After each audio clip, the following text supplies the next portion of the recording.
শ্রীরাম যখন সুগ্রীবের সাথে মাতা সীতাকে খোঁজার জন্য ভ্রমণ করছিলেন, তখন সুগ্রীবের ভৌগোলিক জ্ঞান দেখে শ্রীরাম হতবাক হয়ে গেলেন।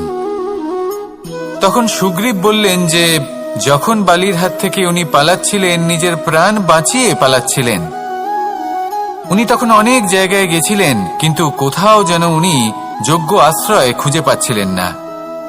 বালি সুগ্রীবের প্রাণ হরণ করতে চাইছিল, ওকে শেষ করে দিতে চাইছিল, আর সুগ্রীব শুধু নিজের প্রাণ বাঁচিয়ে পালাতে চাইছিল। এক স্থান থেকে অন্য স্থানে, সেই স্থান থেকে আবার আরেক স্থানে। এই বিপদের সম্মুখীন হতে গিয়ে সুগ্রীবের ভৌগোলিক জ্ঞান বৃদ্ধি পেল। এর অর্থ বুঝলেন আপনি? যে জীবনে যখন সমস্যা আসে, জটিলতা আসে, সেটা দেখে আমরা ত্রস্ত হয়ে পড়ি, দুঃখী হয়ে পড়ি যে এমনটা আমার সাথে কেনই বা হচ্ছে। কিন্তু দুঃখী হওয়ার কোনো প্রয়োজন নেই, কারণ এই সমস্যা আমাদের কিছু শিক্ষা দেওয়ার জন্যই আসে। সেই শিক্ষা লাভ করা খুবই প্রয়োজনীয়। সেই শিক্ষার দিকে নিজের মনোনিবেশ করুন, সেই শিক্ষা আত্মস্থ করুন, জীবনে অগ্রসর হন, আর আমার সাথে ভালোবেসে বলুন, রাধা রাধা। অত্যন্ত শ্রেষ্ঠ একটা কথা আছে, যদি একটা দরজা বন্ধ হয় তাহলে ঈশ্বর নিজে আমাদের জন্য আরেকটা দরজা খুলে দেন। কিন্তু কিছু মানুষ আছেন যারা এটা ভাবেন যে আমার সাথে তো এরকম হলোই না, আমাদের জন্য তো কোনো নতুন দরজা খুলল না, কোনো নতুন পথ আমরা খুঁজে পেলাম না। সেই বিষয়ে আমরা চিন্তা করি, দুঃখ পাই যে এরকম কেন হলো। কখনো কখনো নতুন দরজা উন্মুক্ত হয়, কিন্তু পুরনো যে বন্ধ দরজা আছে তার সামনেই আমরা দুঃখী হয়ে বসে থাকি, আর এমন ভাবে বসে থাকি যে নতুন দরজার দিকে আমাদের চোখই যায় না। কখনো কখনো ঈশ্বর জেনে শুনেই আমাদের জন্য নতুন দরজা, নতুন পথ উন্মুক্ত করেন না, কারণ তিনি চান যে আমরা যেন পরিশ্রম করি, কর্ম করি, নিজেকে আরো বেশি শ্রেষ্ঠ করে তুলি, সক্ষম হই, আর নিজের পথ আমরা নিজেই খুঁজে নিই। কখনো কখনো এমনও হয় যে ঈশ্বর চান যে আমরা যেন সেই পথে চলতে শুরু করে দিই। ভবিষ্যতে গিয়ে ঈশ্বর আমাদের সবকিছুই প্রদান করেন। মনে রাখবেন, যে ব্যক্তি নিজের বাড়িতে এসে নিজের দুঃখ নিয়ে বিলাপ করতে থাকেন, সুখ তার দরজায় পৌঁছে গিয়েও বন্ধ দরজা দেখে ফিরে চলে যায়। তাই দুঃখ আমাদের সকলের জীবনে আছে, কিন্তু সেই দুঃখকে আঁকড়ে ধরে বসে থাকবেন না, তাহলে আপনি আসন্ন সুখও ভোগ করতে পারবেন না। আসুন আমার সাথে ভালোবেসে বলুন, রাধা রাধা। জীবনে কখনো আমরা বিজয়ী হই, কখনো আমরা পরাজিত হই, কখনো সুখ আসে, আবার কখনো দুঃখও আসে। আর যখন দুঃখ আসে তখন আমরা আমাদের এই দুঃখ কারোর সাথে ভাগ করতে চাই। আমরা কারোর সাথে নিজের দুঃখ ভাগ করে নিই, আর সেই ব্যক্তি আমাদের দুঃখ নিয়ে উপহাস করে। তখন আমরা আরো দুঃখী হয়ে যাই। আমরা এই সংসারকে দোষ দিতে থাকি, কিন্তু এতে সংসারের কোনো দোষ নেই। ভুল আপনার যে আপনি কোনো কুপাত্রকে নির্বাচন করেছেন দুঃখ ভাগ করার জন্য। মনে রাখবেন, যদি আপনার শরীরে ক্ষতস্থান তৈরি হয় এবং সেই ক্ষত নিয়ে আপনি প্রত্যেক জায়গায় ঘুরে বেড়ান, প্রত্যেক বাড়িতে আপনি ওষুধ হয়তো নাও পেতে পারেন, কিন্তু সেখানে নুন আপনি অবশ্যই পাবেন। সেই জন্য যখনই দুঃখ পাবেন, শুধু সেই ব্যক্তিদের কথা মনে করুন যারা আপনার দুঃখ, আপনার যন্ত্রণাকে বুঝতে পারবে, যারা আপনার সহায় হওয়ার জন্য প্রস্তুত, আপনাকে সাহায্য করার জন্য প্রস্তুত, আপনার অন্তরকে প্রেরিত করতে প্রস্তুত। তাদের কাছে নয় যারা আপনার দুঃখ নিয়ে উপহাস করে। আসুন আর আমার সাথে ভালোবেসে বলুন, রাধা রাধা। প্রত্যেক মানুষ সাফল্যের শিখরে পৌঁছতে চান, প্রত্যেকেই তার জন্য চেষ্টা করেন, প্রত্যেকেই এটা চান যে নিজের নিজের ক্ষেত্রে আমি সর্বোচ্চ শিখরে পৌঁছব। এবার সবসময় আমাদের প্রতিভা পূর্ণরূপে আমাদের সহায়ক হতে পারে না। কখনো কখনো আমরা সেই কাজ একা করতে পারি না, কখনো কখনো আমাদের সাহায্যের প্রয়োজন পড়ে। আর ঠিক এমন সময় বেশিরভাগ মানুষ ভুল করে ফেলেন। আর ভুল হলো এটাই যে কিছু ব্যক্তি এতটাই তাড়াতাড়ি সাফল্যের শিখরে পৌঁছতে চান যে কারোর হাত ধরে পরবর্তী সিঁড়িতে ওঠার বদলে তিনি কারোর পা ধরে ওপরে যাওয়াটাই শ্রেয় বলে মনে করেন। এবার সাফল্য দুজনেই লাভ করেন, কিন্তু কাহিনীর এখানে সূত্রপাত ঘটে। যে ব্যক্তি কারোর হাত ধরে ওপরে পৌঁছন সে অন্যের জন্য নিজের হাতটা বাড়িয়ে দেন, তাকে সাহায্য করেন, তাকে প্রেরণা প্রদান করেন। নতুন সম্পর্ক তৈরি হয়, বন্ধুত্বের বৃদ্ধি ঘটে এবং এই শ্রেষ্ঠ সম্পর্কগুলির সাথে উনি শ্রেষ্ঠ জীবন যাপন করেন। অন্যদিকে সেই ব্যক্তি যে কারোর পা ধরে সাফল্য অর্জন করেছিলেন, সেই ব্যক্তি শুধু একজন দাস হয়ে থেকে যান। শুধু তাকে দেওয়া সমস্ত আদেশ পালন করেন তিনি। তার নিজের কোনো ব্যক্তিত্ব গড়ে ওঠে না। সেই জন্য আপনি যখনই সাফল্যের পথে অগ্রসর হচ্ছেন তখন পথ নির্বাচন সঠিকভাবে করুন, কারণ সাফল্যের ঊর্ধ্বেও একটি অন্য জীবন আছে। আসুন আমার সাথে ভালোবেসে বলুন, রাধা রাধা। জীবনের আরম্ভ থেকে জীবনের শেষ পর্যন্ত হলো একটা যাত্রা।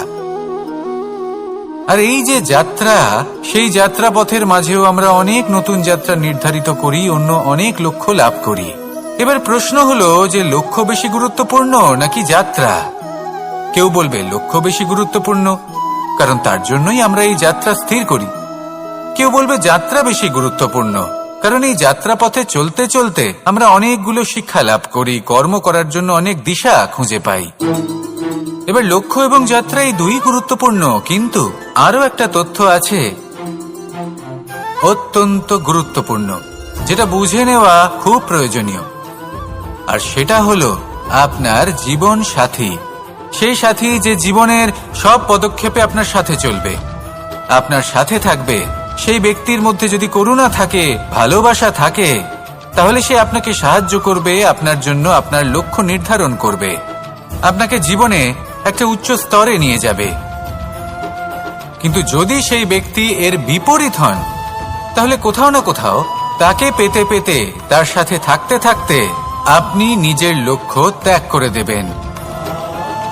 তাই পথ এবং লক্ষ্য এই দুই নির্বাচন করুন, কিন্তু যখন আপনি জীবন সাথী নির্বাচন করবেন তখন কিছুটা সাবধানে, না হলে আপনার অভিজ্ঞতা সুখময় নয়, অত্যন্ত দুঃখজনক হতে পারে। আসুন আমার সাথে ভালোবেসে বলুন, রাধা রাধা। সকলের মন আনন্দে ভরিয়ে তোলে কোকিলের মধুর স্বর, কিন্তু এই মধুর স্বর আমরা বর্ষাকালে শুনতে পাই না কেন? তার কারণ কিন্তু এটা নয় যে বর্ষাকালে কোকিল অসুস্থ থাকে, তা নয়। কোকিল সিদ্ধান্ত নেয় নীরব থাকার, কিন্তু এই সিদ্ধান্ত কেন নেয়? তার কারণ হলো ব্যাঙ। বর্ষার ঋতুতে অনেক ছোট ছোট স্থানে জল জমে, আর সেই কারণে অনেক ব্যাঙের জন্ম হয়। এবার ওই ব্যাঙগুলোর ধ্বনি এতটাই প্রবল হয় যে তাদের মাঝে এই কোকিল যতই মধুর সুরে ডাকুক না কেন, তার স্বর আমাদের কানে পৌঁছবে না। সেই জন্য ও সিদ্ধান্ত নেয় চুপ থাকার। আর এটাই হলো আমাদের জীবনে শিক্ষণীয় বিষয়। আপনি যদি এমন কোথাও থাকেন যেখানে আপনার আশেপাশে মূর্খ মানুষ আছেন, তাহলে সেখানে চুপ করে থাকাই হলো সবথেকে শ্রেষ্ঠ সিদ্ধান্ত। কারণ ওই মূর্খদের চিৎকারের সামনে কেউ আপনার জ্ঞানের কথা বুঝতেই পারবে না। সেই জন্য সেখানে চুপ করে থাকুন। পরবর্তীতে গিয়ে যেমন এই ব্যাঙের ডাক, এটা শান্ত হবে আর তারপর থেমে যাবে, ঠিক তেমন মূর্খদের সময় একটা নির্দিষ্ট কালের পর গত হয়, আর তারপরে আসে বিবেকবানদের সময়, আপনার সময়। শুধু ধৈর্য ধরুন। আসুন আর আমার সাথে ভালোবেসে বলুন, রাধা রাধা। মস্তিষ্কের মেধা প্রত্যেক মানুষের কাছেই আছে। এর বর্গীকরণ করা সম্ভব তিনটি স্তরে: নিম্ন, মধ্য এবং উচ্চ। এবার সেই ব্যক্তি যার মস্তিষ্ক মেধা নিম্ন স্তরের, তিনি কোন বিষয়ে কথা বলেন, কোন বিষয়ে আলোচনা করেন, কি কি সেই বিষয় যা নিয়ে এনারা ভাবেন? লেনদেন, লাভ ক্ষতি, সম্পর্ক ভাঙা গড়া, জীবনের এই ছোট ছোট বিষয়গুলি। এর ঊর্ধ্বে এনাদের কথা এবং ভাবনা যায়ই না। এবার যে ব্যক্তি এমন হন যার মস্তিষ্ক মেধা মধ্যস্তরের, সেই ব্যক্তি কি করেন, কোন বিষয়ে কথা বলেন? জীবনের ঘটনাগুলির বিষয়ে কথা বলেন। কি হয়েছিল, কিভাবে হয়েছিল, কিভাবে সেটা আরো বেশি শ্রেষ্ঠ করে তোলা সম্ভব। আর সেই ব্যক্তি যাদের মস্তিষ্ক মেধা উচ্চ স্তরে থাকে, তারা কি নিয়ে ভাবেন, তারা কি নিয়ে আলোচনা করতে থাকেন? তিনি ভাবেন যে কিভাবে নিজের চিন্তা ভাবনা আরো বেশি শ্রেষ্ঠ করে তোলা সম্ভব। তিনি ভাবেন যে কিভাবে আমরা নিজেদের অপগুণগুলিকে দূর করে দিতে পারি, কারণ সেটা করতে পারলে জীবন আপনা থেকেই শ্রেষ্ঠ হয়ে উঠবে। মস্তিষ্ক মেধা আমাদের সবার কাছে আছে। এবার আমাদের এটা বেছে নিতে হবে যে কোন স্তরটা আমরা আপন করতে চাই। যদি আজকের এই মুহূর্তে আপনি নিম্ন স্তরেও থাকেন, তাহলে তা মেনে নিন, চিন্তার কোনো বিষয় নেই। এখনো চাইলে আপনি উচ্চ স্তরে পৌঁছতেই পারেন। সেটাই বেছে নিন, জীবন শ্রেষ্ঠ করে তুলুন, আর আমার সাথে ভালোবেসে বলুন, রাধা রাধা। এই সংসারের প্রত্যেক মানুষ কোনো না কোনো স্থানে অবশ্যই যান। অনেক অনেক স্থানে তাদের যেতে হয়। এবার এমন কিছু মানুষ আছেন যারা সেই স্থানে হয়তো কখনোই যাননি। উদাহরণ হিসেবে বলবো, কিছু মানুষ আছেন যারা মন্দিরে যান, চিকিৎসালয়ে যান, কিছু মানুষ কারোর কারোর বিবাহ উৎসবে যান। আবার কিছু মানুষ আছেন যারা নাস্তিক হন এবং কখনোই মন্দিরে যান না। কিছু মানুষ অসুস্থ হন না, তাই চিকিৎসালয়ে যেতে হয় না। এমনও কিছু মানুষ থাকেন যারা সামাজিক উৎসব থেকে দূরে থাকাটাই পছন্দ করেন। যে কোনো মানুষ হোক, যা কিছুই তার চয়ন হোক না কেন, প্রত্যেক মানুষকে একটি স্থানে অবশ্যই যেতে হয়। এমন একটি স্থান আছে, সেই স্থানের নাম হলো মৃত্যুদ্বার। এবার এটা আবশ্যক নয় যে ঠিক মৃত্যুর পরেই আপনি মৃত্যুদ্বারে পৌঁছে যাবেন। এমন অনেক মানুষ আছেন যারা মৃত্যুর পূর্বেই মৃত্যুদ্বারে পৌঁছে ফিরে এসেছেন, আর তারা অনুভব করেছেন যে এই সংসারের সময় চক্রের সম্মুখে তাদের অস্তিত্ব কতটা ক্ষীণ। ওনারা এই কথা বুঝে গেছেন। বড় বড় জ্ঞানী মহান ব্যক্তি ছিলেন, তারা এসেছেন, কর্ম করেছেন এবং শেষে তারাও মৃত্যুদ্বারে প্রবেশ করেছেন। অবশেষে তারাও পঞ্চমহাভূতের সাথে মিলিত হয়েছেন। তাহলে আপনার কিসের এত অহংকার? এই জীবনে কেউ অমর নন। জীবনে কতদিন আমরা বাঁচবো এটাও আমরা জানি না। তাই এই জীবন যাপন করুন। এই জীবনের প্রত্যেক মুহূর্ত এমন ভাবে যাপন করুন, এই কথা মাথায় রেখে যে যে কোনো মুহূর্তে আমাদের মৃত্যুদ্বারে প্রবেশ করতে হতে পারে, তাই না? আসুন আর আমার সাথে ভালোবেসে বলুন, রাধা রাধা। এই জীবনে তিনটি গুরুত্বপূর্ণ শব্দ আছে যা বোঝা আমাদের কাছে খুব গুরুত্বপূর্ণ, এবং এই তিনটি শব্দের নিজস্ব অর্থ আছে। প্রথম হলো সঙ্গবদ্ধতা, অর্থাৎ একসাথে মিলে কাজ করতে হবে, একসাথে মিলে পরিশ্রম করতে হবে, সামনে এগোতে হবে। এরকম করতে পারলে আপনার শক্তি বৃদ্ধি পাবে, আপনার ক্ষমতা বৃদ্ধি পাবে, আপনি এগোতে পারবেন এবং অনেক দূরে যেতে পারবেন। দ্বিতীয় হলো আত্মবিশ্বাস। হেরে যাওয়া বস্তুও আবার জিতে নিতে পারবেন। যদি আপনার নিজের আত্মবিশ্বাস থাকে, তাহলে আপনি কখনো পরাজিত হবেন না। এবং তৃতীয় হলো অহংকার। জয়লাভ করার পরেও কিন্তু এটা আপনাকে পরাজিত করতে পারে। সেই জন্য জীবনে সঙ্গবদ্ধ হন, আত্মবিশ্বাস রাখুন, কিন্তু কখনোই অহংকার করবেন না। এই অহংকার আপনার থেকে সবকিছু কেড়ে নিতে পারে। এই অহংকারের জন্যই মথুরাপতি কংস নিজের পতনের দিকে অগ্রসর হয়েছিলেন। এই অহংকারকে ত্যাগ করুন আর আমার সাথে ভালোবেসে বলুন, রাধা রাধা। এই সংসারে সব থেকে বেশি কঠিন কাজ কোনটা? কেউ বলবেন যুদ্ধ করা, কেউ বলবেন ধন অর্জন করা, আবার কেউ বলবেন জ্ঞান অর্জন করা সব থেকে বেশি কঠিন। এবার প্রত্যেক ব্যক্তির নিজস্ব অভিজ্ঞতা আছে, আর সেই অনুসারে তার নিজস্ব একটা উত্তর আছে। সাধারণভাবে দেখতে গেলে এই সংসারে সব থেকে কঠিন হলো তপস্যা করা, অর্থাৎ সব কিছু ত্যাগ করে তপস্যায় নিজেকে বিলীন করে দেওয়া। এবার এর থেকে বেশি কঠিন এই সংসারে আর কি বা হতে পারে? এই সংসারে, এই সমাজে নিজের পরিবারের মধ্যে থেকেও ধৈর্য ধরে সামনে অগ্রসর হওয়া। এটা হলো সবথেকে কঠিন কাজ। কারণ যখন আপনি তপস্যা করেন তখন সেখানে আপনার ধৈর্য ভাঙার মতো কেউ থাকেন না, না কোনো বন্ধু, না কোনো আত্মীয়, না কোনো শত্রু, কেউ না। কিন্তু যখন আপনি এই সমাজে, এই পরিবারে থাকেন, কোনো না কোনো ব্যক্তি এসে আপনার ধৈর্যের বাঁধ ভেঙে দেওয়ার ক্ষমতা রাখেন। তারা আপনার ধৈর্যের বাঁধ ভেঙে দেয়, আর কখনো কখনো তারা অনিচ্ছাকৃতভাবেই সেটা করে থাকেন। কারণ তাদের মানসিকতা আপনার থেকে আলাদা, তাদের কর্ম আপনার থেকে আলাদা, তাদের দৃষ্টিভঙ্গি আপনার থেকে আলাদা, জীবন যাপন আপনার থেকে আলাদা। সেক্ষেত্রে আপনি ধৈর্যচ্যুত হন, প্রসন্নতা আপনার থেকে ছিনিয়ে নেওয়া হয়। সেই জন্য এই সংসারে, এই পরিবারের থেকেও ধৈর্য ধরে সামনে অগ্রসর হওয়া কোনো পর্বতের শিখরে গিয়ে তপস্যা করার থেকেও অনেক বেশি কঠিন। আর যে ব্যক্তি এই সমাজেই, এই পরিবারে, সেই সকল মানুষের মধ্যে থেকে গিয়েও ধৈর্য ধরে অগ্রসর হতে থাকেন, যারা এই কাজটা শিখে নিতে পারেন, তারাই কিন্তু জীবনে আনন্দ লাভ করতে পারেন। এই ধৈর্যই শেষে আপনার জীবনে প্রসন্নতা বহন করে আনবে। তাই ধৈর্য ধরে জীবনের পথে অগ্রসর হন আর আমার সাথে ভালোবেসে বলুন, রাধা রাধা। আমরা সবাই জীবনে অগ্রসর হতে চাই, তার জন্য চেষ্টা করি, পরিশ্রম করি, কিন্তু কখনো কখনো আমাদের আশেপাশের কিছু মানুষ, যেমন আমাদের আত্মীয়, আমাদের বন্ধু, আমাদের শত্রু, এদেরকে এগিয়ে যেতে দেখে আমরা কখনো কখনো নিজেরা থেমে যাই। এর অর্থ কি তার মানে এটা যে আমাদের কোনো খামতি ছিল বা আমরা কোনো ভুল করে ফেলেছি?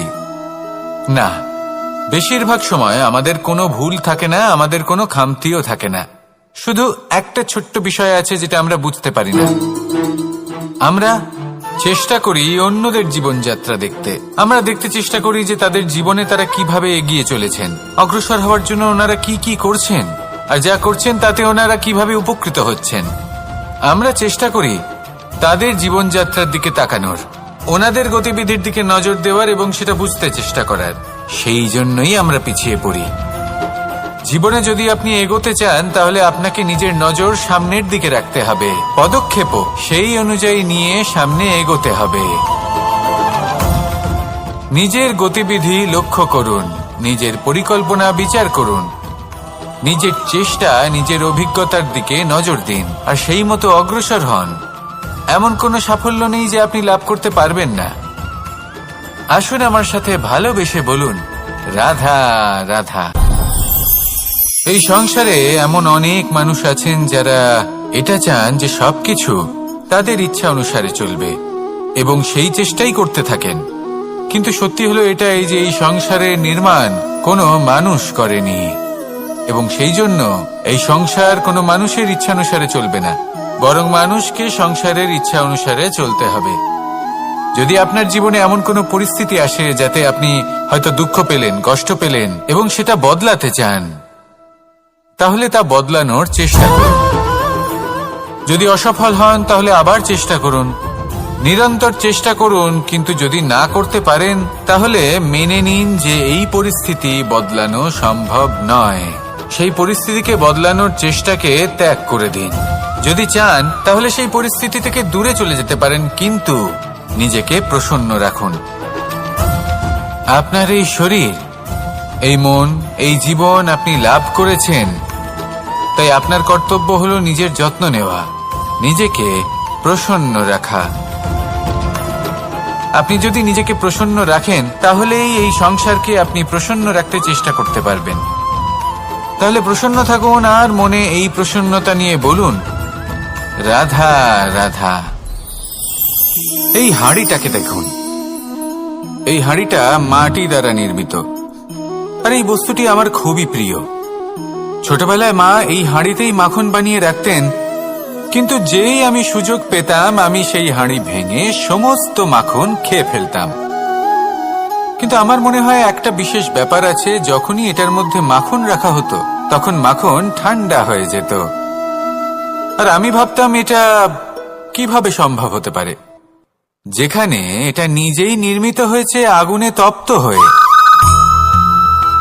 এটা নির্মিত হয়েছে এইভাবেই, কিন্তু এর ভেতরে সবই শীতল থাকে, এটা কিভাবে সম্ভব? এটা এই কারণে সম্ভব কারণ এই হাঁড়ি এমন কিছু জানে যেটা জানা আমাদের জন্য খুব প্রয়োজনীয়।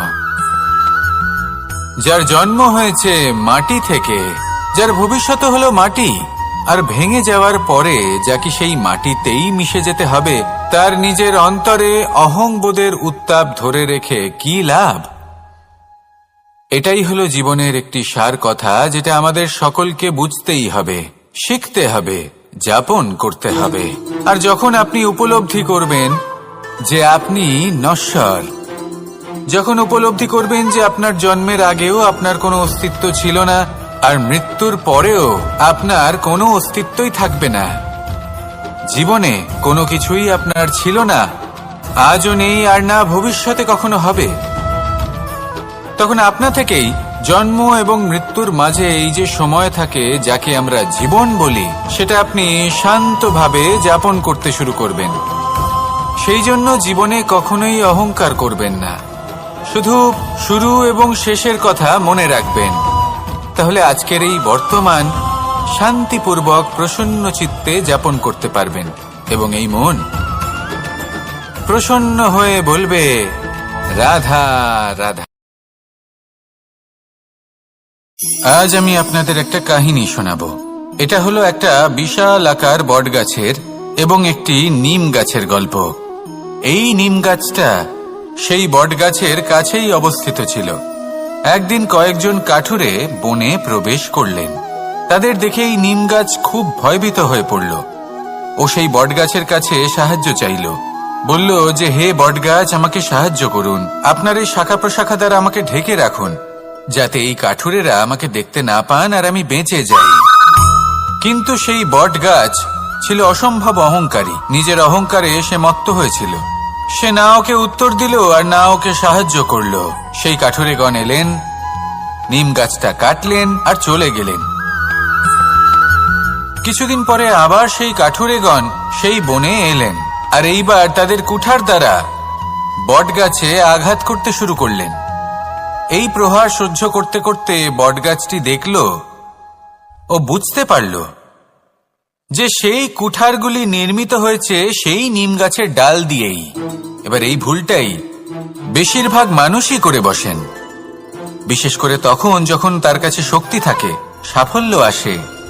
নিজের অহংকারে মত্ত হয়ে দুর্বল ব্যক্তিকে আঘাত করে, তাদের কষ্ট দেয়। কখনো এটা ভাবে না যে ভবিষ্যতে এরাই তাদের পতনের কারণ হতে পারে।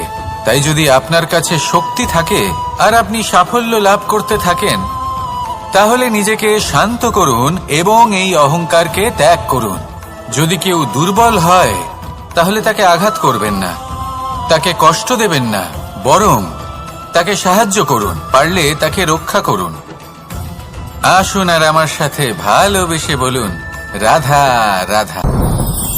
আমাদের জীবনে সবসময় এটাই শেখানো হয় যে কখনো কারোর নিন্দা করবে না, কিন্তু আজকের দিনে সত্য হলো এটাই যে প্রত্যেক ব্যক্তি কোনো না কোনো সময় কোনো না কোনো মানুষের নিন্দা করেই থাকেন।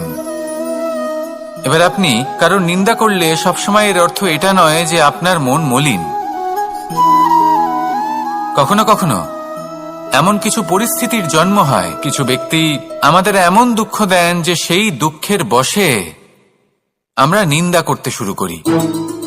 এবার নিন্দার বিষয়ে এমন এক সত্য আছে যেটা জানা প্রয়োজনীয়, যেটা আমি আপনাকে একটা উদাহরণ দিয়ে বোঝাবো। আপনি কখনো একটা চিত্র অঙ্কন করতে চেষ্টা করবেন, যতক্ষণ না সেই রং আমাদের হাতে লেগে যাচ্ছে ততক্ষণ আমাদের সেই চিত্র পূর্ণই হয় না। এবার এটাই হয় নিন্দার ক্ষেত্রেও। কেউ আপনাকে যতই দুঃখ দিক না কেন, যদি আপনি কারোর নিন্দা করেন তাহলে কোথাও না কোথাও সেই নেতিবাচক শক্তি অবশ্যই আপনার মধ্যে প্রবেশ করবে। তাহলে সেক্ষেত্রে কি করা যায়? কিভাবে অন্যের নিন্দা করা থেকে নিজেকে বিরত রাখা সম্ভব? একটাই পথ আছে, একটাই বিকল্প আছে, নিজের বিকাশ।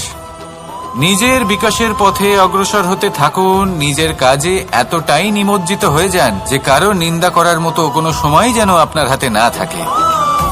তাতে আপনার মনও মলিন হবে না, আর জীবনে অনেক দরজা আপনার জন্য খুলে যাবে। আসুন আমার সাথে ভালোবেসে বলুন রাধা রাধা। শ্রীরাম যখন সুগ্রীবের সাথে মাতা সীতাকে খোঁজার জন্য ভ্রমণ করছিলেন, তখন সুগ্রীবের ভৌগোলিক জ্ঞান দেখে শ্রীরাম হতবাক হয়ে গেলেন। তখন সুগ্রীব বললেন যে যখন বালির হাত থেকে উনি পালাচ্ছিলেন, নিজের প্রাণ বাঁচিয়ে পালাচ্ছিলেন, উনি তখন অনেক জায়গায় গেছিলেন, কিন্তু কোথাও যেন উনি যোগ্য আশ্রয় খুঁজে পাচ্ছিলেন না। বালি সুগ্রীবের প্রাণ হরণ করতে চাইছিল, ওকে শেষ করে দিতে চাইছিল, আর সুগ্রীব শুধু নিজের প্রাণ বাঁচিয়ে পালাতে চাইছিল। এক স্থান থেকে অন্য স্থানে, সেই স্থান থেকে আবার আরেক স্থানে। এই বিপদের সম্মুখীন হতে গিয়ে সুগ্রীবের ভৌগোলিক জ্ঞান বৃদ্ধি পেল। এর অর্থ বুঝলেন আপনি? যে জীবনে যখন সমস্যা আসে, জটিলতা আসে, সেটা দেখে আমরা ত্রস্ত হয়ে পড়ি, দুঃখী হয়ে পড়ি যে এমনটা আমার সাথে কেনই বা হচ্ছে। কিন্তু দুঃখী হওয়ার কোনো প্রয়োজন নেই, কারণ এই সমস্যা আমাদের কিছু শিক্ষা দেওয়ার জন্যই আসে। সেই শিক্ষা লাভ করা খুবই প্রয়োজনীয়। সেই শিক্ষার দিকে নিজের মনোনিবেশ করুন, সেই শিক্ষা আত্মস্থ করুন, জীবনে অগ্রসর হন, আর আমার সাথে ভালোবেসে বলুন রাধা রাধা। অত্যন্ত শ্রেষ্ঠ একটা কথা আছে, যদি একটা দরজা বন্ধ হয় তাহলে ঈশ্বর নিজে আমাদের জন্য আরেকটা দরজা খুলে দেন। কিন্তু কিছু মানুষ আছেন যারা এটা ভাবেন যে আমার সাথে তো এরকম হলোই না, আমাদের জন্য তো কোনো নতুন দরজা খুলল না, কোনো নতুন পথ আমরা খুঁজে পেলাম না। সেই বিষয়ে আমরা চিন্তা করি, দুঃখ পাই যে এরকম কেন হলো। কখনো কখনো নতুন দরজা উন্মুক্ত হয়, কিন্তু পুরনো যে বন্ধ দরজা আছে তার সামনেই আমরা দুঃখী হয়ে বসে থাকি, আর এমন ভাবে বসে থাকি যে নতুন দরজার দিকে আমাদের চোখই যায় না। কখনো কখনো ঈশ্বর জেনে শুনেই আমাদের জন্য নতুন দরজা, নতুন পথ উন্মুক্ত করেন না, কারণ তিনি চান যে আমরা যেন পরিশ্রম করি, কর্ম করি, নিজেকে আরো বেশি শ্রেষ্ঠ করে তুলি, সক্ষম হই, আর নিজের পথ আমরা নিজেই খুঁজে নিই। কখনো কখনো এমনও হয় যে ঈশ্বর চান যে আমরা যেন সেই পথে চলতে শুরু করে দিই। ভবিষ্যতে গিয়ে ঈশ্বর আমাদের সবকিছুই প্রদান করেন। মনে রাখবেন, যে ব্যক্তি নিজের বাড়িতে এসে নিজের দুঃখ নিয়ে বিলাপ করতে থাকেন, সুখ তার দরজায় পৌঁছে গিয়েও বন্ধ দরজা দেখে ফিরে চলে যায়। তাই দুঃখ আমাদের সকলের জীবনে আছে, কিন্তু সেই দুঃখকে আঁকড়ে ধরে বসে থাকবেন না, তাহলে আপনি আসন্ন সুখও ভোগ করতে পারবেন না। আসুন আমার সাথে ভালোবেসে বলুন রাধা রাধা। জীবনে কখনো আমরা বিজয়ী হই, কখনো আমরা পরাজিত হই, কখনো সুখ আসে, আবার কখনো দুঃখও আসে। আর যখন দুঃখ আসে তখন আমরা আমাদের এই দুঃখ কারোর সাথে ভাগ করতে চাই। আমরা কারোর সাথে নিজের দুঃখ ভাগ করে নিই, আর সেই ব্যক্তি আমাদের দুঃখ নিয়ে উপহাস করে। তখন আমরা আরো দুঃখী হয়ে যাই। আমরা এই সংসারকে দোষ দিতে থাকি, কিন্তু এতে সংসারের কোনো দোষ নেই। ভুল আপনার যে আপনি কোনো কুপাত্রকে নির্বাচন করেছেন দুঃখ ভাগ করার জন্য। মনে রাখবেন, যদি আপনার শরীরে ক্ষতস্থান তৈরি হয় এবং সেই ক্ষত নিয়ে আপনি প্রত্যেক জায়গায় ঘুরে বেড়ান, প্রত্যেক বাড়িতে আপনি ওষুধ হয়তো নাও পেতে পারেন, কিন্তু সেখানে নুন আপনি অবশ্যই পাবেন। সেই জন্য যখনই দুঃখ পাবেন, শুধু সেই ব্যক্তিদের কথা মনে করুন যারা আপনার দুঃখ, আপনার যন্ত্রণাকে বুঝতে পারবে, যারা আপনার সহায় হওয়ার জন্য প্রস্তুত, আপনাকে সাহায্য করার জন্য প্রস্তুত, আপনার অন্তরকে প্রেরিত করতে প্রস্তুত। তাদের কাছে নয় যারা আপনার দুঃখ নিয়ে উপহাস করে। আসুন আর আমার সাথে ভালোবেসে বলুন রাধা রাধা। প্রত্যেক মানুষ সাফল্যের শিখরে পৌঁছতে চান, প্রত্যেকেই তার জন্য চেষ্টা করেন, প্রত্যেকেই এটা চান যে নিজের নিজের ক্ষেত্রে আমি সর্বোচ্চ শিখরে পৌঁছব। এবার সবসময় আমাদের প্রতিভা পূর্ণরূপে আমাদের সহায়ক হতে পারে না। কখনো কখনো আমরা সেই কাজ একা করতে পারি না, কখনো কখনো আমাদের সাহায্যের প্রয়োজন পড়ে। আর ঠিক এমন সময় বেশিরভাগ মানুষ ভুল করে ফেলেন। আর ভুল হলো এটাই যে কিছু ব্যক্তি এতটাই তাড়াতাড়ি সাফল্যের শিখরে পৌঁছতে চান যে কারোর হাত ধরে পরবর্তী সিঁড়িতে ওঠার বদলে তিনি কারোর পা ধরে ওপরে যাওয়াটাই শ্রেয় বলে মনে করেন। এবার সাফল্য দুজনেই লাভ করেন, কিন্তু কাহিনীর এখানে সূত্রপাত ঘটে। যে ব্যক্তি কারোর হাত ধরে ওপরে পৌঁছন সে অন্যের জন্য নিজের হাতটা বাড়িয়ে দেন, তাকে সাহায্য করেন, তাকে প্রেরণা প্রদান করেন। নতুন সম্পর্ক তৈরি হয়, বন্ধুত্বের বৃদ্ধি ঘটে এবং এই শ্রেষ্ঠ সম্পর্কগুলির সাথে উনি শ্রেষ্ঠ জীবন যাপন করেন। অন্যদিকে সেই ব্যক্তি যে কারোর পা ধরে সাফল্য অর্জন করেছিলেন, সেই ব্যক্তি শুধু একজন দাস হয়ে থেকে যান, শুধু তাকে দেওয়া সমস্ত আদেশ পালন করেন তিনি। তার নিজের কোনো ব্যক্তিত্ব গড়ে ওঠে না। সেই জন্য আপনি যখনই সাফল্যের পথে অগ্রসর হচ্ছেন তখন পথ নির্বাচন সঠিকভাবে করুন, কারণ সাফল্যের ঊর্ধ্বেও একটি অন্য জীবন আছে। আসুন আমার সাথে ভালোবেসে বলুন, রাধা রাধা। জীবনের আরম্ভ থেকে জীবনের শেষ পর্যন্ত হলো একটা যাত্রা। আর এই যে যাত্রা, সেই যাত্রা পথের মাঝেও আমরা অনেক নতুন যাত্রা নির্ধারিত করি, অন্য অনেক লক্ষ্য লাভ করি। এবার প্রশ্ন হলো যে লক্ষ্য বেশি গুরুত্বপূর্ণ নাকি যাত্রা? কেউ বলবে লক্ষ্য বেশি গুরুত্বপূর্ণ, কারণ তার জন্যই আমরা এই যাত্রা স্থির করি। কেউ বলবে যাত্রা বেশি গুরুত্বপূর্ণ, কারণ এই যাত্রা পথে চলতে চলতে আমরা অনেকগুলো শিক্ষা লাভ করি, কর্ম করার জন্য অনেক দিশা খুঁজে পাই। এবার লক্ষ্য এবং যাত্রা এই দুই গুরুত্বপূর্ণ, কিন্তু আরো একটা তথ্য আছে অত্যন্ত গুরুত্বপূর্ণ, যেটা বুঝে নেওয়া খুব প্রয়োজনীয়। আর সেটা হলো আপনার জীবন সাথী। সেই সাথী যে জীবনের সব পদক্ষেপে আপনার সাথে চলবে, আপনার সাথে থাকবে।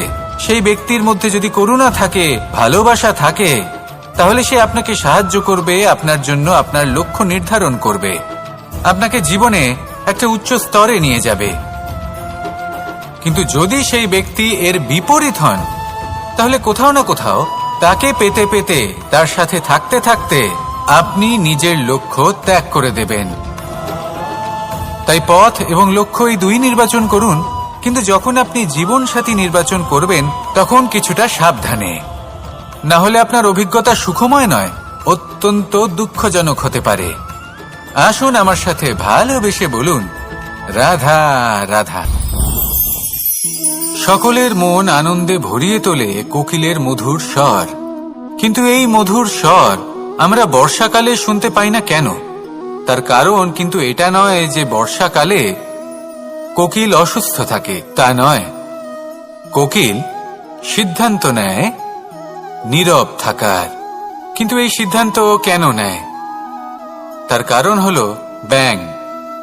বর্ষার ঋতুতে অনেক ছোট ছোট স্থানে জল জমে, আর সেই কারণে অনেক ব্যাঙের জন্ম হয়। এবার ওই ব্যাঙগুলোর ধ্বনি এতটাই প্রবল হয় যে তাদের মাঝে এই কোকিল যতই মধুর সুরে ডাকুক না কেন, তার স্বর আমাদের কানে পৌঁছবে না।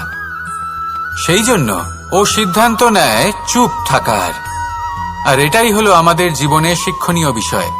আপনি যদি এমন কোথাও থাকেন যেখানে আপনার আশেপাশে মূর্খ মানুষ আছেন, তাহলে সেখানে চুপ করে থাকাই হলো সবথেকে শ্রেষ্ঠ সিদ্ধান্ত। কারণ ওই মূর্খদের চিৎকারের সামনে কেউ আপনার জ্ঞানের কথা বুঝতেই পারবে না। সেই জন্য সেখানে চুপ করে থাকুন।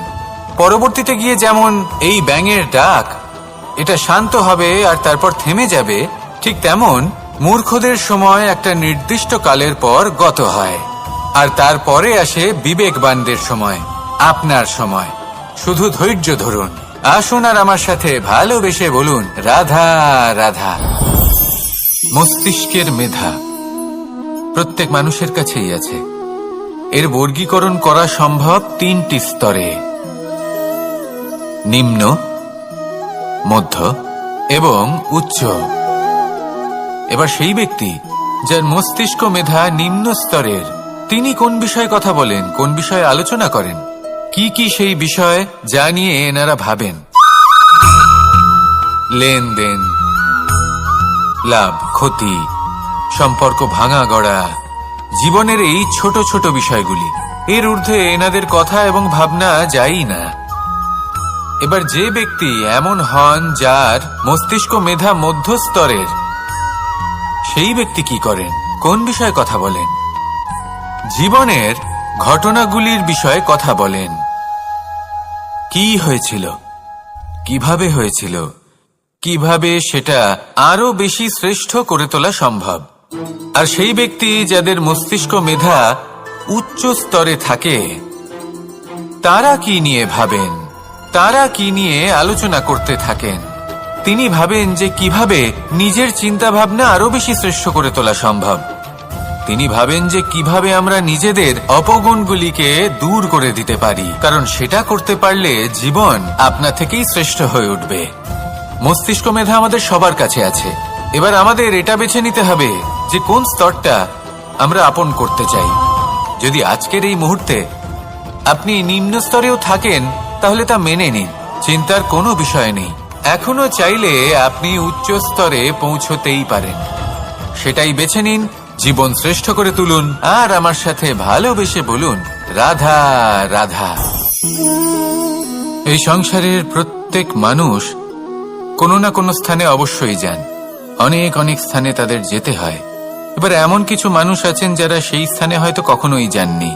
উদাহরণ হিসেবে বলবো, কিছু মানুষ আছেন যারা মন্দিরে যান, চিকিৎসালয়ে যান, কিছু মানুষ কারোর বিবাহ উৎসবে যান। আবার কিছু মানুষ আছেন যারা নাস্তিক হন এবং কখনোই মন্দিরে যান না। কিছু মানুষ অসুস্থ হন না, তাই চিকিৎসালয়ে যেতে হয় না। এমনও কিছু মানুষ থাকেন যারা সামাজিক উৎসব থেকে দূরে থাকাটাই পছন্দ করেন। যে কোনো মানুষ হোক, যা কিছুই তার চয়ন হোক না কেন, প্রত্যেক মানুষকে একটি স্থানে অবশ্যই যেতে হয়। এমন একটি স্থান আছে, সেই স্থানের নাম হলো মৃত্যুদ্বার। এবার এটা আবশ্যক নয় যে ঠিক মৃত্যুর পরেই আপনি মৃত্যুদ্বারে পৌঁছে যাবেন। এমন অনেক মানুষ আছেন যারা মৃত্যুর পূর্বেই মৃত্যুদ্বারে পৌঁছে ফিরে এসেছেন, আর তারা অনুভব করেছেন যে এই সংসারের সময় চক্রের সম্মুখে তাদের অস্তিত্ব কতটা ক্ষীণ। ওনারা একথা বুঝে গেছেন। বড় বড় জ্ঞানী মহান ব্যক্তি ছিলেন, তারা এসেছেন, কর্ম করেছেন এবং শেষে তারাও মৃত্যুদ্বারে প্রবেশ করেছেন। অবশেষে তারাও পঞ্চমহাভূতের সাথে মিলিত হয়েছেন। তাহলে আপনার কিসের এত অহংকার? এই জীবনে কেউ অমর নন। জীবনে কতদিন আমরা বাঁচবো এটাও আমরা জানি না। তাই এই জীবন যাপন করুন। এই জীবনের প্রত্যেক মুহূর্ত এমন ভাবে যাপন করুন, এই কথা মাথায় রেখে যে যে কোনো মুহূর্তে আমাদের মৃত্যুদ্বারে প্রবেশ করতে হতে পারে, তাই না? আসুন আর আমার সাথে ভালোবেসে বলুন, রাধা রাধা। এই জীবনে তিনটি গুরুত্বপূর্ণ শব্দ আছে যা বোঝা আমাদের কাছে খুব গুরুত্বপূর্ণ, এবং এই তিনটি শব্দের নিজস্ব অর্থ আছে। প্রথম হলো সঙ্গবদ্ধতা, অর্থাৎ একসাথে মিলে কাজ করতে হবে, একসাথে মিলে পরিশ্রম করতে হবে, সামনে এগোতে হবে।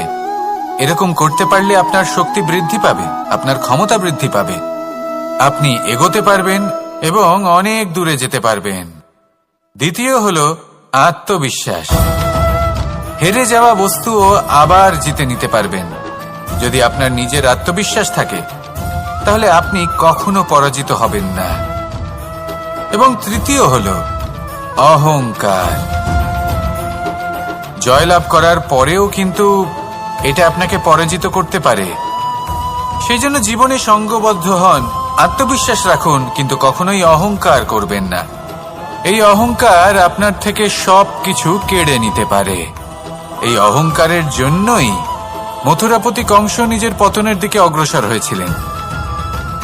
এই অহংকারকে ত্যাগ করুন আর আমার সাথে ভালোবেসে বলুন, রাধা রাধা। এই সংসারে সব থেকে বেশি কঠিন কাজ কোনটা? কেউ বলবেন যুদ্ধ করা, কেউ বলবেন ধন অর্জন করা, আবার কেউ বলবেন জ্ঞান অর্জন করা সব থেকে বেশি কঠিন। এবার প্রত্যেক ব্যক্তির নিজস্ব অভিজ্ঞতা আছে, আর সেই অনুসারে তার নিজস্ব একটা উত্তর আছে। সাধারণভাবে দেখতে গেলে এই সংসারে সব থেকে কঠিন হলো তপস্যা করা, অর্থাৎ সব কিছু ত্যাগ করে তপস্যায় নিজেকে বিলীন করে দেওয়া। এবার এর থেকে বেশি কঠিন এই সংসারে আর কি বা হতে পারে? এই সংসারে, এই সমাজে নিজের পরিবারের মধ্যে থেকেও ধৈর্য ধরে সামনে অগ্রসর হওয়া। এটা হলো সবথেকে কঠিন কাজ। কারণ যখন আপনি তপস্যা করেন তখন সেখানে আপনার ধৈর্য ভাঙার মতো কেউ থাকেন না, না কোনো বন্ধু, না কোনো আত্মীয়, না কোনো শত্রু, কেউ না। কিন্তু যখন আপনি এই সমাজে, এই পরিবারে থাকেন, কোনো না কোনো ব্যক্তি এসে আপনার ধৈর্যের বাঁধ ভেঙে দেওয়ার ক্ষমতা রাখেন। তারা আপনার ধৈর্যের বাঁধ ভেঙে দেয়, আর কখনো কখনো তারা অনিচ্ছাকৃতভাবেই সেটা করে থাকেন। কারণ তাদের মানসিকতা আপনার থেকে আলাদা, তাদের কর্ম আপনার থেকে আলাদা, তাদের দৃষ্টিভঙ্গি আপনার থেকে আলাদা, জীবন যাপন আপনার থেকে আলাদা। সেক্ষেত্রে আপনি ধৈর্যচ্যুত হন, প্রসন্নতা আপনার থেকে ছিনিয়ে নেওয়া হয়। সেই জন্য এই সংসারে, এই পরিবারের থেকেও ধৈর্য ধরে সামনে অগ্রসর হওয়া কোনো পর্বতের শিখরে গিয়ে তপস্যা করার থেকেও অনেক বেশি কঠিন। আর যে ব্যক্তি এই সমাজেই, এই পরিবারে, সেই সকল মানুষের মধ্যে থেকে গিয়েও ধৈর্য ধরে অগ্রসর হতে থাকেন, যারা এই কাজটা শিখে নিতে পারেন, তারাই কিন্তু জীবনে আনন্দ লাভ করতে পারেন। এই ধৈর্যই শেষে আপনার জীবনে প্রসন্নতা বহন করে আনবে। তাই ধৈর্য ধরে জীবনের পথে অগ্রসর হন আর আমার সাথে ভালোবেসে বলুন, রাধা রাধা।